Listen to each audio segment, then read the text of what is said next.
नमस्कार दोस्तों, स्वागत है आज के मुख्य समाचार की इस वीडियो में। दोस्तों, आज की बड़ी खबरों में आप सभी के लिए बड़ी खबर। जी हां, देश के नाम संबोधन में पीएम मोदी का बड़ा ऐलान। अब नवंबर तक गरीबों को मुफ्त में मिलेगा राशन। लापरवाही पर जताई चिंता। जानेंगे पूरी खबर को विस्तार से, कितने दिनों तक मुफ्त में मिलेगा राशन। इसी के साथ अगली बड़ी खबर, पीएम मोदी के बाद ममता बनर्जी का बड़ा ऐलान। बंगाल सरकार जून 2021 तक देगी फ्री राशन। जानेंगे पूरी खबर को विस्तार से। दोस्तों, अगर आप भी बंगाल से है तो आपके लिए खुशखबरी की खबर है। और अगली बड़ी खबर, 70 रुपए किलो तक पहुंचा टमाटर का भाव। जाने कहां मिल रहा है सस्ता। जानेंगे पूरी खबर को विस्तार से, कहां कहां पर टमाटर के कितने भाव हैं। तो वीडियो में अंत तक बने रहिएगा दोस्तों। इसी के साथ अगली बड़ी खबर, आज से अनलॉक 2 लागू हो रहा है। जानेंगे कौन सी सुविधाओं का लाभ उठा सकेंगे और किन चीजों पर रहेगा प्रतिबंध। जानेंगे पूरी खबर को विस्तार से। और अगली बड़ी खबर, बिहार के 2.71 लाख परिवारों को मिला नया राशन कार्ड। अगर आपको नहीं मिला तो करें ये काम। जानेंगे पूरी खबर को विस्तार से दोस्तों। इसी के साथ अगली बड़ी खबर, अगर आप उत्तर प्रदेश से है तो आपके लिए बहुत बड़ी खबर है। जी हां, अपने ही खेत में फलदार पौधे लगाकर 100 दिन का रोजगार भी पाएंगे किसान। जानेंगे पूरी खबर को विस्तार से, क्या है नई योजना। तो वीडियो में अंत तक बने रहिएगा दोस्तों। और अगली बड़ी खबर, अगर आप भी रसोई गैस सिलेंडर यूज करते हैं तो आपके लिए एक बड़ी खबर आई है, जिसे जानना आप सभी के लिए बेहद जरूरी है दोस्तों। इसी के साथ सरकार की तरफ से और भी तमाम बड़ी खबरें हैं जो आपके काम की हो सकती हैं। तो आपसे निवेदन है कि वीडियो को लास्ट तक जरूर देखना। वीडियो को लाइक कीजिए और चैनल को सब्सक्राइब नहीं किया है तो जल्दी से सब्सक्राइब भी कर लीजिए। चलिए चलते हैं पहली बड़ी खबर की तरफ। पहली बड़ी खबर, 70 रुपए किलो तक पहुंचा टमाटर का भाव। जाने कहां कहां मिल रहा है सस्ता। जी हां, आपको बता दें कि पिछले 2-3 दिन में खुदरा बाजार में टमाटर 20 रुपए से बढ़कर 70 रुपए प्रति किलो पर पहुंच चुका है। वहीं पिछले साल रुलाने वाला प्याज अब खुद रो रहा है। प्याज 15 से 20 रुपए प्रति किलोग्राम पर टिका हुआ है, जबकि आलू के रेट भी 25 रुपए से 30 रुपए प्रति किलोग्राम पर टिका हुआ है। उपभोक्ता मामले विभाग मूल्य निगरानी कक्ष के मुताबिक लखनऊ में टमाटर 45 रुपए, तो गोरखपुर में 35 रुपए और मुजफ्फरपुर में 14 रुपए प्रति किलोग्राम पर बिक रहा है। वहीं छत्तीसगढ़ के दुर्ग में टमाटर 65 रुपए प्रति किलोग्राम पर बिक रहा है। जहां तक दिल्ली एनसीआर की बात करें तो अधिकतर जगह टमाटर का खुदरा कीमत 60 रुपए प्रति किलोग्राम पर पहुंच गया है। हालांकि वास्तविक मूल्य इससे कम और ज्यादा हो सकते हैं। अगर उपभोक्ता मामले, खाद्य और सार्वजनिक वितरण मंत्रालय की वेबसाइट पर उपलब्ध कीमतों के बारे में बात करें तो बीते 30 जून को देश के अलग अलग हिस्सों में टमाटर 10 रुपए से 70 रुपए प्रति किलोग्राम के बीच पर बिक रहा है। वहीं प्याज की बात करें तो यह अधिकतम 40 रुपए और न्यूनतम 10 रुपए प्रति किलोग्राम पर बिक रही है, जबकि आलू 17 रुपए से 50 रुपए प्रति किलोग्राम पर बिक रही है। दाम बढ़ने की ये है वजह। जी हां, आपको बता दें कि ट्रांसपोर्ट क्षेत्र में विशेषज्ञों का कहना है कि पिछले 3 हफ्ते में डीजल के दाम करीब 11 रुपए बढ़ चुके हैं। इससे ट्रक ऑपरेशन की कीमत 20% तक बढ़ गई है। इससे माल भाड़े में वृद्धि हुई है। भाड़े में बढ़ोतरी के कारण आवश्यक वस्तुओं की कीमत बढ़ रही है। वहीं अगली बड़ी खबर, प्रधानमंत्री नरेंद्र मोदी ने किया बड़ा ऐलान। 1 नेशन 1 राशन कार्ड के जरिए नवंबर तक मुफ्त में मिलेगा राशन। जी हां, आपको बता दें कि प्रधानमंत्री नरेंद्र मोदी ने बीते दिन देश को 6ठी बार संबोधित किया है। पीएम मोदी ने अपने संबोधन में कहा कि अब पूरे भारत के लिए एक राष्ट्र एक राशन कार्ड की व्यवस्था भी हो रही है। यानी कि एक राष्ट्र एक राशन कार्ड, इसका सबसे बड़ा लाभ उन गरीब साथियों को मिलेगा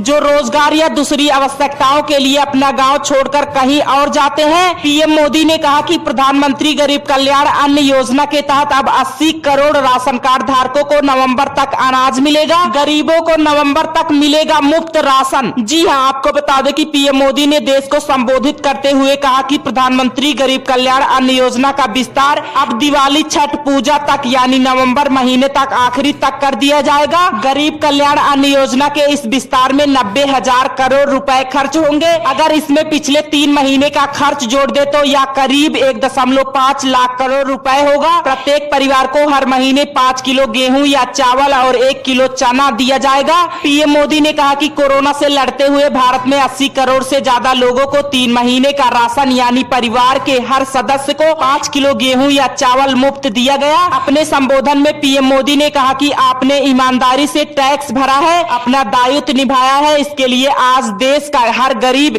इतने बड़े संकट से मुकाबला कर रहा है। मैं आज हर गरीब के साथ ही देश के हर किसान और हर टैक्स पेयर का हृदय से बहुत बहुत अभिनंदन करता हूं, उन्हें नमन करता हूं। उन्होंने कहा कि आज गरीब को, जरूरतमंद को सरकार अगर मुफ्त अनाज दे पा रही है तो इसका श्रेय प्रमुख रूप से दो वर्गों को जाता है। पहला हमारे देश के मेहनती किसान, हमारे अन्नदाता, दूसरा हमारे देश के ईमानदार टैक्स पेयर्स। कैसे मिलेगा लाभ? जी हाँ, आपको बता दें कि one nation one ration card योजना मोबाइल नंबर पोर्टेबिलिटी की तरह है। जिस तरह से आप अपने मोबाइल नंबर को बरकरार रखते हुए दूसरे टेलीकॉम कंपनी की सेवा लेते हैं, इसी तरह आप राशन कार्ड पोर्टेबिलिटी के तहत देश में कहीं रहेंगे अपने हिस्से का राशन ले सकेंगे। अगर मान लीजिए कि एक राशन कार्ड पर 5 मेंबर है और पांचों अलग अलग राज्यों में रहते हैं, तो भी वह अपने हिस्से का राशन इन राज्यों से उठा सकते हैं। अगली बड़ी खबर, बिहार के 2.71 लाख परिवारों को मिला नया राशन कार्ड। अगर आपको नहीं मिला तो करें ये काम। जी हां, आपको बता दें कि बिहार सरकार ने अधिकारियों से तेजी से नए राशन कार्ड जरूरतमंदों के बीच बांटने का निर्देश दिया है। सूबे में अब तक 2,71,000 लोगों के बीच नए राशन कार्ड वितरित कर दिए गए हैं। वहीं जिन लोगों के पास राशन कार्ड नहीं है, वैसे 22,71,000 से अधिक परिवारों के नए राशन कार्ड बनाए गए हैं। खाद्य उपभोक्ता विभाग को 15 जुलाई तक सभी कार्ड बांटने का निर्देश दिया गया है। सीएम के निर्देश पर स्वास्थ्य सुविधाओं का किया गया है विस्तार। जी हां, आपको बता दें कि मुख्यमंत्री नीतीश कुमार के निर्देश पर शुरू हुई डिजिटल प्रेस कॉन्फ्रेंस में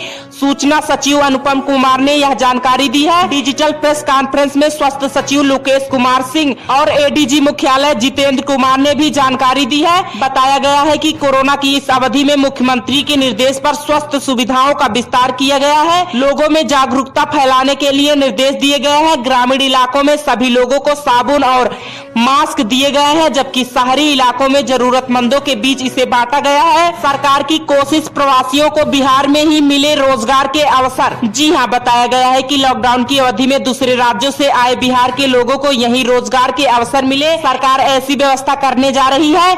इस अवधि में पेंशन धारकों को 3 महीने का पेंशन एडवांस भुगतान किया गया है। छात्र और छात्राओं की किताब व छात्रवृत्ति की राशि तथा मिड डे मील का आंगनबाड़ी केंद्रों के लिए पैसे जारी किए गए हैं। अब तक 21 लाख से अधिक लोगों के खाते में ट्रांसफर की गई 1,000 रुपए की सहायता राशि। जी हां, बताया गया है कि करीब 21 लाख से अधिक लोगों के खाते में 1,000 रुपए की सहायता राशि दी गई है। सभी राशन कार्ड धारकों को 1,000 रुपए सहायता राशि और जिनके राशन कार्ड नहीं है वैसे लोगों को सर्वे करा उनके खाते में भी 1,000 रुपए की राशि जमा की गई है। इसके अलावा क्वारंटीन सेंटरों पर आए प्रत्येक लोगों पर 5300 रुपए खर्च किए गए हैं। सभी जिलाधिकारियों को रोजगार सृजन के लिए अलग पैसे का प्रबंध किया गया है। स्किल के आधार पर कम से कम 2 क्लस्टर स्थापित किए जाएंगे, जिससे लोगों को रोजगार मिल सके। अब तक 4.78 लाख योजनाओं के तहत 8 करोड़ 93 लाख मानव कार्य दिवस सृजित किए गए हैं। अगली बड़ी खबर, सरकार का बड़ा फैसला, अपने ही खेत में फलदार पौधे लगाकर 100 दिन का रोजगार भी पाएंगे किसान। जी हां, आपको बता दें कि यूपी के ऐसे किसान जो अनुसूचित जाति, जनजाति या घुमंतु प्रवृत्ति के हो अथवा जिनका जीवन स्तर गरीबी रेखा से नीचे का होगा और उसका जॉब कार्ड बना होगा, उद्यान विभाग ऐसे किसानों की निजी भूमि पर मुफ्त में बाग लगाएगा। इसके लिए विभाग की ओर से फलदार किस्मों के पौधे दिए जाएंगे तथा सिंचाई के लिए 90% छूट पर स्प्रिंकलर या ड्रिप सिंचाई उपकरण भी मुहैया कराया जाएगा। बागों की देखरेख के लिए मनरेगा के तहत संबंधित कृषक को जीवन यापन के लिए 100 दिनों का रोजगार भी दिया जाएगा। यह सुविधा संबंधित श्रेणी के चयनित किसानों को 3 सालों तक मिलेगी। इसके बाद बाग में लगे पौधे फल देने लायक हो जाएंगे, जिससे किसानों की आमदनी शुरू हो जाएगी। मुख्यमंत्री फलोधान योजना के तहत मिलने वाली यह सुविधा प्रदेश के सभी जिलों में संबंधित श्रेणी के किसानों को दिए जाने का प्रावधान किया गया है। इनमें जिन जिलों में संबंधित श्रेणी के कसरतकार नहीं मिलेंगे, वहां के लघु एवं सीमांत किसानों को यह सुविधा दिए जाने का प्रावधान किया गया है। योजना के तहत प्रदेश के सभी 75 जिलों में 5050 हेक्टेयर क्षेत्र में बाग लगाया जाना है। इसके लिए सरकार इस साल 45.81 करोड़ रुपए की व्यवस्था की है, ताकि किसान को अपनी ही भूमि पर 100 दिनों का रोजगार मिल सके। जिन फलों के पौधे रोपे जाएंगे वो इस प्रकार हैं। आपको बता दें कि आम, अमरूद, नींबू, अनार, संतरा, किन्नू, अंडू, नाशपाती, शरीफा, आंवला, जामुन, कटहल, बेर, लीची बेल, सहजन, इमली, खजूर, अंजीर, प्लम आदि शामिल हैं। अगली बड़ी खबर, पीएम मोदी के बाद ममता बनर्जी का बड़ा ऐलान, बंगाल सरकार जून 2021 तक देगी फ्री राशन। जी हां, आपको बता दें कि प्रधानमंत्री नरेंद्र मोदी ने बीते मंगलवार शाम 4 बजे देश को संबोधित किया। उन्होंने घोषणा की है कि गरीबों के लिए जारी मुफ्त राशन की योजना नवंबर तक के लिए बढ़ाई जाती है। पीएम मोदी की इस घोषणा की सभी ओर से तारीफ हो रही है। उसी वक्त पश्चिम बंगाल की मुख्यमंत्री ममता बनर्जी ने अपने राज्य के लिए कई योजनाओं का ऐलान किया है। उन्होंने फ्री राशन की योजना को राज्य में अगले साल जून तक जारी रखने की बात कही है। ममता बनर्जी ने राज्य को 1 जुलाई से शुरू हो रहे अनलॉक 2 के लिए कई छूटों की जानकारी भी दी है। साथ ही निजी बस ऑपरेटर्स को चेताया है कि वे किराया बढ़ाने की मांग छोड़ दें। देश में 1 जुलाई से अनलॉक 2 लागू हो रहा है। केंद्र सरकार इसके लिए बीते सोमवार को ही गाइडलाइन जारी कर दी है। हालांकि अनलॉक 1 की तरह अनलॉक 2 में भी राज्यों को यह छूट दी गई है कि वे अपनी जरूरतों के मुताबिक केंद्र के दिशा निर्देश में बदलाव कर सकते हैं। पश्चिम बंगाल की मुख्यमंत्री ने बीते मंगलवार को इस आधार पर राज्य में कुछ अतिरिक्त छूट देने की घोषणा की है। इनमें 5 मुख्य बातें यह है। बंगाल में सुबह 5:30 बजे से 8:30 बजे तक मॉर्निंग वॉक की छूट रहेगी। ऐसा करते वक्त सोशल डिस्टेंसिंग के नियमों का पालन करना होगा। राज्य में होने वाली शादियों में 50 लोग एकत्रित हो सकेंगे। इसी तरह श्रद्धा में 25 लोगों को जमा होने की सुविधा होगी। सीएम ममता ने कहा कि निजी बस ऑपरेटर से कहा गया है कि वे 24 घंटे के भीतर बसें चलाना शुरू कर दें और किराए में बढ़ोतरी की मांग भी बंद कर दें। ममता बनर्जी ने कहा कि अगर बस ऑपरेटर्स ऐसा नहीं करते हैं तो डिजास्टर मैनेजमेंट एक्ट के तहत उनकी बसें जब्त कर ली जाएंगी। सीएम ने कहा कि निजी बसें जब्त करने के बाद सरकार अपने ड्राइवर नियुक्त कर बसों का संचालन करेगी। इसके लिए अच्छा यही होगा कि बस ऑपरेटर्स अपने ईगो को कम करके चलाएं। यह वक्त कमाई करने का नहीं है।